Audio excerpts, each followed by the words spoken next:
You are now listening to Hoardganize with professional organizer and extreme cleaner Rachel Seavey. Every Sunday at 6 p.m., Rachel shares organizing tips and hacks. Rachel combines her experience, expertise, and compassion to help people learn new methods on how to deal with overwhelming clutter. Her media appearances include The Hoarders Show, the CBS Sunday Morning Show, and the Lady Brain Show. Take it away, Rachel. Hey, collectors. Thank you so much for tuning in. And thank you so much for that introduction, Super Dave. Today's Hoardganize podcast topic is all about hygiene and hoarding. I know when you're down and out and feeling depressed, we tend to care less about our hygiene. You might not even be able to shower because of your clutter. You might not even have running water. I get it. I've been in many homes where there is not running water or electricity.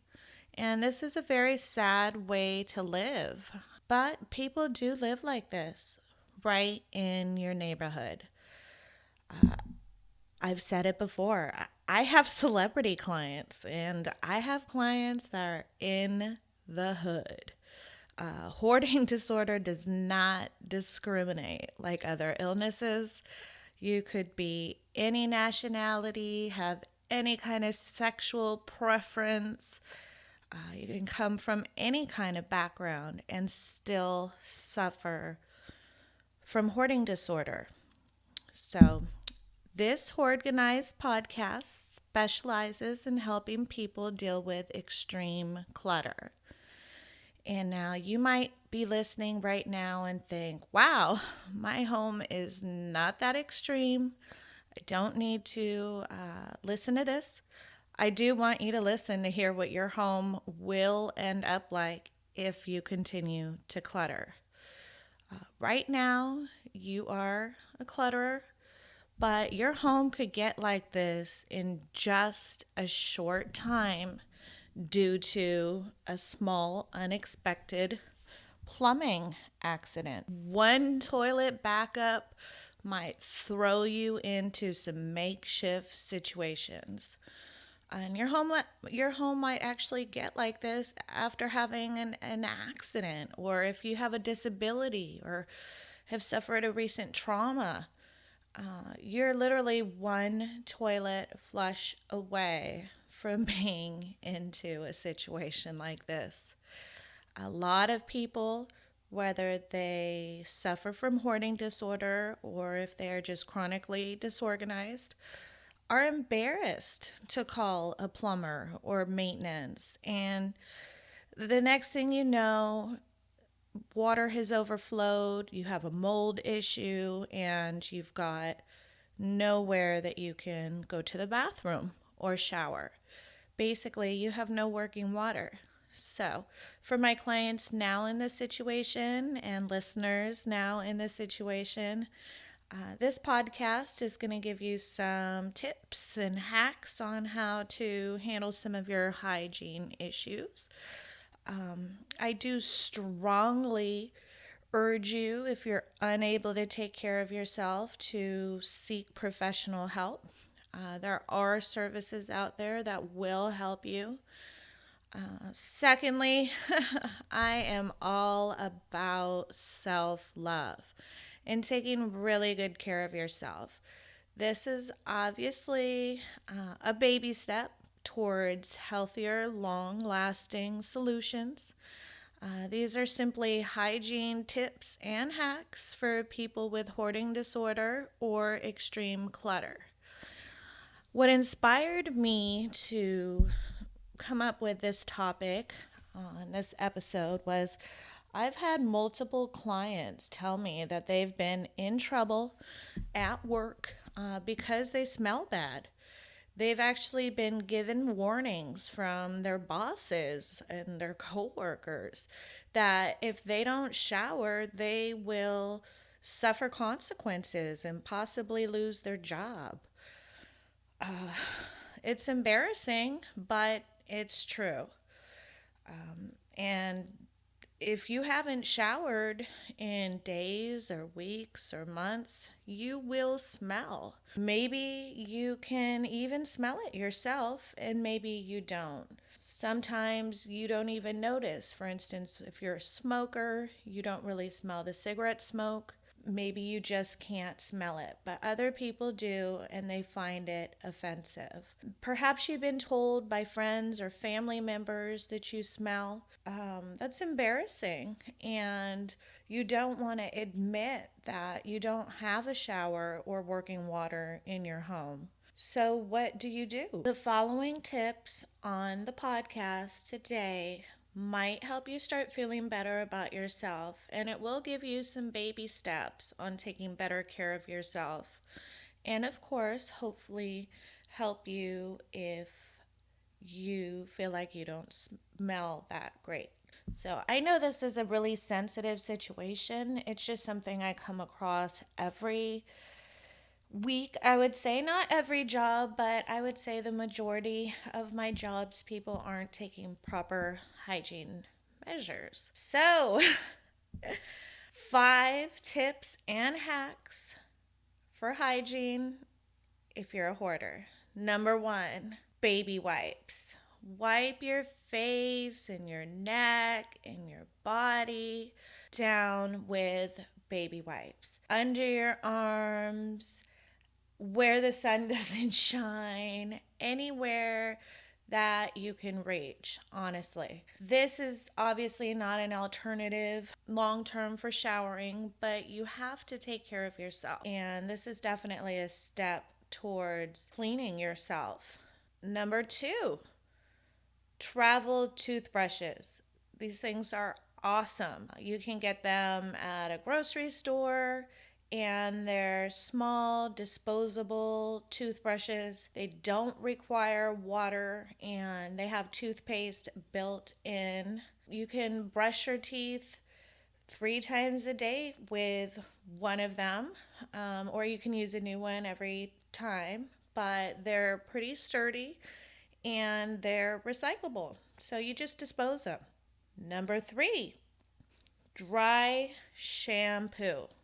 Love, love, love, love dry shampoo. Rock stars use it, so why shouldn't you?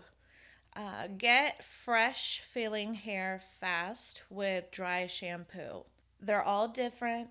Mostly you just shake the can and you spray it, I think about 8 inches away from your hair. I don't know, definitely read the directions on the back of the bottle and spray it into your hair.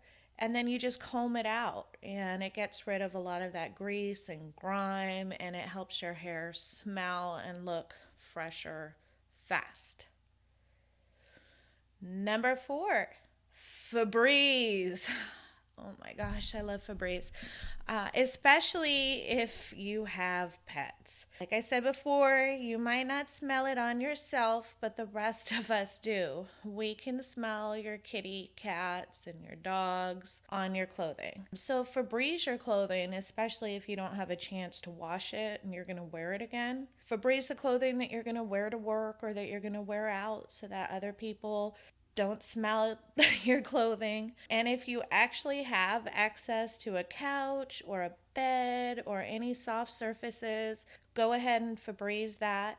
And if you have pathways through the house, Febreze your carpets. Okay. I'm not a speaker. I don't get endorsed for Febreze. Tony actually likes Lysol better. He feels like it eliminates the source. I like Febreze. I don't know. I like them both. But some sort of fabric refresher will definitely help freshen up your clothing, freshen up your home. Okay.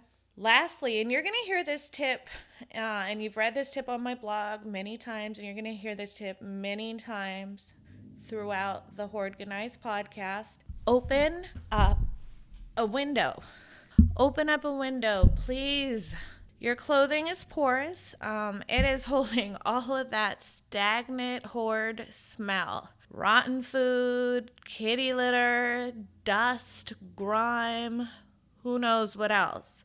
Seriously, collectors, it permeates through your clothing when you're sweating at work or when you're walking around. So it's really no wonder that everyone thinks you smell musty. I mean, you might even feel like you smell musty and you're not quite sure what the source is. Definitely start by opening up a window. Opening up a window is great for many reasons. It definitely helps release smells from your home, but it allows some fresh air circulating all throughout your home and could possibly help with some of your breathing problems. I will cover COPD and other respiratory problems in conjunction with hoarding on another episode.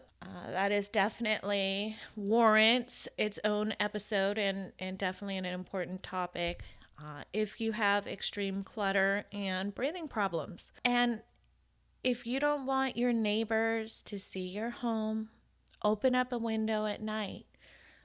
If you can't access your window, leave your door cracked open at night.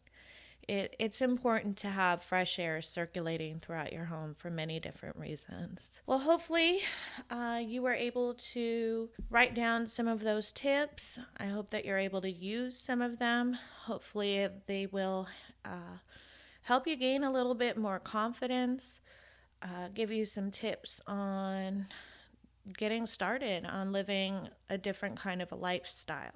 Now, before I wrap up, I definitely want to make some sort of a shopping disclaimer. I know I recommended some products on my list. Do not buy them in bulk. Oh my goodness, no. And I almost hesitated even giving you products to buy. So don't buy them in bulk. You don't need to try every single baby wipe or every dry shampoo on the market. If you cannot control your acquiring and you feel like you're going to spend a bunch of money on these items, stop right now and remind yourself how you got here. It's because of all the stuff that you're not able to properly wash and clean yourself, okay? You don't have to buy in bulk.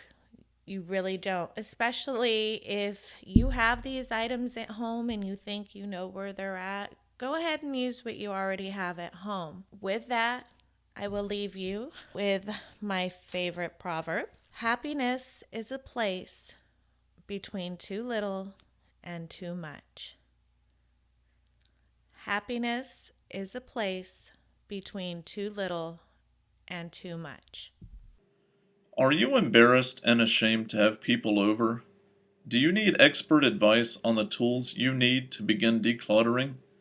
Hoarding and chronic disorganization specialist Rachel Seavey offers one-on-one consultations for people who are ready to make a change. For more information, visit collectorcare.com.